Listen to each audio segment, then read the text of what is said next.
और बाजार पर रणनीति भी समझ लेते हैं इस वक्त क्या करना चाहिए। और हमारे साथ जी बिजनेस के मैनेजिंग एडिटर अनिल सिंह भी मौजूद है। अनिल सर, गुड आफ्टरनून, स्वागत है आपका शो पर। सर, सबसे पहले तो आपके सामने जो आखिरी घंटे के बड़े सवाल है वो आपके सामने रख दे। बाजार में इस वक्त तेज गिरावट की वजह क्या है, ये इस वक्त का बड़ा सवाल है। और किन लेवल्स के ऊपर आज बंद होना जरूरी है, किन लेवल्स के नीचे बंद होने पर कमजोरी बढ़ सकती है, और बैंक निफ्टी आज ज्यादा कमजोर क्यों नजर आ रहा है, ये हैं इस वक्त के बड़े सवाल बाजार में, जिसका कि जवाब हम लेने की कोशिश करेंगे। अनिल सर मौजूद हैं हमारे साथ। अनिल सर, अब बताइए, इस वक्त मार्केट में ये जो गिरावट बन रही है, क्या नजरिया बन रहा है आपका? गुड आफ्टरनून पूजा। देखिए, गिरावट लंबे समय के बाद में एक अच्छी मुनाफा वसूली आई है। हल्की फुल्की शुरुआत इसकी कल हुई थी और आज वो तेजी से बढ़ती हुई दिखी है। थोड़ी सी अनएक्सपेक्टेड है क्योंकि कल जिस तरह से कैश में भले एफआई ने थोड़ी सी बिकवाली की हो, लेकिन वायदा कारोबार में काफी कुछ शॉर्ट कवरिंग खरीदारी की थी। तो हुआ ये है कि भाई एक तरफा तेजी हुई है निफ्टी में, करीबन करीबन 1500 पॉइंट की, प्रिसाइजली 1600 पॉइंट की। 24,500 से 26,000 तक नॉन स्टॉप भागा है 7 दिनों में।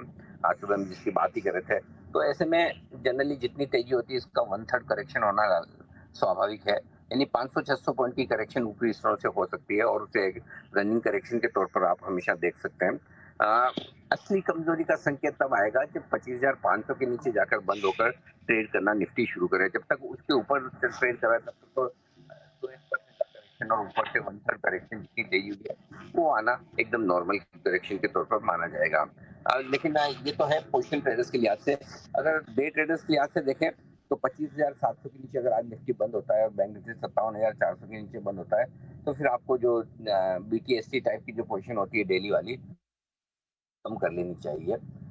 मंथली एक्सपायरी का हफ्ता है निफ्टी के लिए और ऐसे में थोड़ा वॉलेटिलिटी बढ़ने के संकेत सारे हैं ही और बढ़ भी सकते हैं और थोड़ा बढ़ना भी चाहिए। एक तरफा तेजी होने के बाद थोड़ा बाजार इन लेवल्स के आसपास वक्त बिताए तो बेहतर भी है। जहाँ तक सवाल बैंक निफ्टी का है, क्योंकि बैंक निफ्टी में तेजी थोड़ी सी निफ्टी के मुकाबले में ज्यादा हुई है, इसलिए वहां पर करेक्शन भी पहले होता हुआ दिख रहा है, थोड़ा सा ज्यादा होता दिख रहा है, क्योंकि बैंक निफ्टी ने निफ्टी के मुकाबले में लाइफ हाई पहले ही बना दिया है और बार बार बनाया है। लेकिन मेरा ये समझ है कि ओवरऑल बाजार थोड़े कमजोर भले ही हैं आज, लेकिन चिंता की कोई खास बात नहीं है।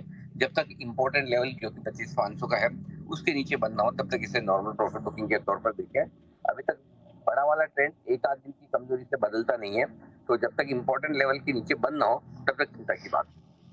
ओके, तो 25,500 एक बड़ा लेवल होगा जिसके नीचे बंद होने पर हमें चिंता होगी। तो अब बिल्कुल अनिल जी, अब आज का स्टॉक